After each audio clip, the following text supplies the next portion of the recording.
कोलीवाड़ा के दो दादा सब लोग बोलते हैं, उनके दादा के बारे में बहुत कुछ बताया है कि असली दादा मुमरा के कौन है, बंटी भाई ने बता दिया है। कल वो दादा जो कोलीवाड़ा के दादा खुद को कहते हैं, वो सम्राट नगर में आए थे और कुछ चीजें बोल के गए। तो वो दादा को मैं जवाब देना चाहता हूं कि तेरे ऑफिस के बाहर हम लोग आए थे क्या बंटी भाई, गए थे कि नहीं फुल? तेरे ऑफिस के बाहर हम लोग आए थे, तेरे को क्या क्या बोल के गए, बोलूंगा नहीं वो चीज, मेरी माँ बहने बैठी है यहाँ पे।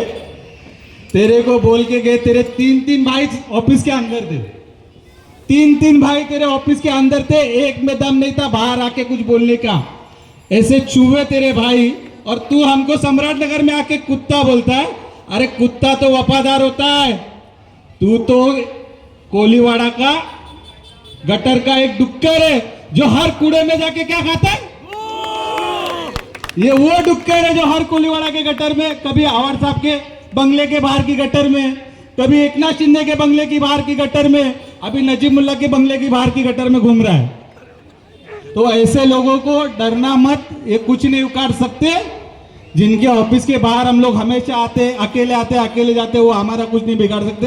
तो हमारे घर के बाहर जब सभा लगाई तो हमारे ऑफिस के बाहर तीन पुलिस वाले बड़े ऑफिसर, 50 पुलिस का डब्बा, ये सब लेके तुम हमारे एरिया में आके सभा करते हो। तुम में दम था तो अकेले आते, हम जैसे अकेले आते तुम्हारे ऑफिस के बाहर हंगामा करते, वैसा आके करके दिखाना चाहिए था। और एक नई बबीता जी जो मुमरा में घूम रही है आजकल इनके साथ में, उसको तो आप जानते ही होंगे, जो बाउंसर का बनने का काम कर रही है। कुछ हुआ तो बाउंसर आके खड़ी हो जाती है बबीता जी, उसको लेके घूम रहे। मुझे एक रिकॉर्डिंग कुछ दिन पहले घूम रही थी मुमरा में, शायद बहुत से मेरे दोस्तों ने सुनी होगी, माझा कलर तुझ्याकडे राहिला वगैरे असं काय काय होतं त्याच्यात। राहू द्या तो विषय, आपण बंद करू। कोणी कोणी ऐकली ती रेकॉर्डिंग, हात वर करा। ऐकले ना? आमच्या बबलूबाईनी 2-3 वेळा ऐकली। तर अशा बबिताजी, असे जे दादा बिदा खोटे दादा येतील जातील, यांना घाबरू नका। त्यांचा हा धंदाच आहे मुंबऱ्यामध्ये, कोळवड्यामध्ये, सम्राटनगरमध्ये, की बिल्डिंगचे चाळीच्या चाळी तोडायच्या, ॲग्रीमेंट बनवून घ्यायचे आणि ते ॲग्रीमेंट आपल्याकडे ठेवायचे आणि लोकांना घाबरवायचं की आमच्या संगती या, आम्हाला मतदान करा, नाही तर तुमच्या बिल्डिंगी होणार नाहीत।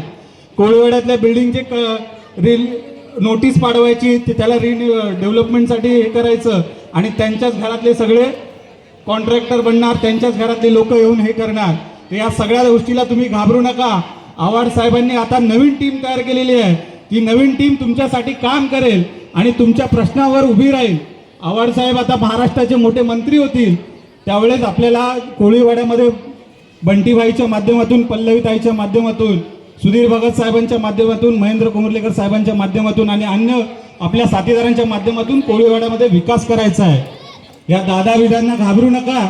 आजकाल मी बघतोय की त्यांच्या घरामध्ये तिकीट पाहिजे तर कोणाला, बायकोला, भावाला, भावाच्या बायकोला, आणि आता 2-3 दिवसापासून मी सभेमध्ये बघतोय त्यांचा दावाही पण स्टेजवर दिसतोय। म्हणजे कोळवाड्यातले कार्यकर्ते जे त्यांच्यासाठी वर्षानुवर्ष काम करतायत, त्यांनी फक्त त्यांच्या बंगल्याच्या ऑफिसच्या चक्रा मारायच्या आणि यांचा जावई येऊन आता मुंबऱ्यातल्या सभेच्या कळव्यातून येऊन मुंबऱ्याच्या सभेच्या स्टेजवर बसतोय। म्हणजे ह्याकडे तुम्ही लोकांनी लक्ष दिलं पाहिजे आणि ह्यांना येणाऱ्या 20 तारखेला तुतारी वाजवणाऱ्या माणसासमोरील 1 नंबरचं बटन दाबून यांना यांची जागा दाखवून द्यायची आहे।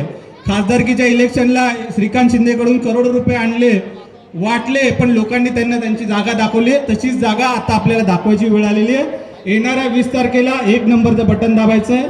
त्यांनी काल जे माझ्या आईबद्दल, सुनीताताई सातपुतेबद्दल त्यांनी सांगितलं की ताई माझ्या घरी येत होत्या, तिकीट मागत होत्या, असं तसं, तर मी तुमच्या माध्यमातून सांगतो, तो 10 वेळा आमच्या घरी येत होता आणि तो 10 वेळा बोलत होता।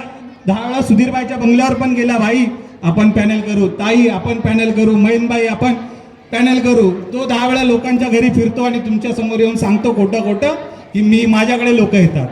त्याला जेव्हा जेव्हा भीती वाटते तेव्हा तो पक्ष बदलतो, चिन्ह बदलतो आणि लोकांचे फक्त नुकसान करून घेतो। तर कोळीवाड्यातल्या लोकांनी आता सगळ्यांना आव्हाड साहेबांसमती उभं राहायचं आहे आणि येणाऱ्या 20 तारखेला 1 नंबरचं बटन दाबून आव्हाड साहेबांना भरघोस मतांनी विजय करायचा। धन्यवाद।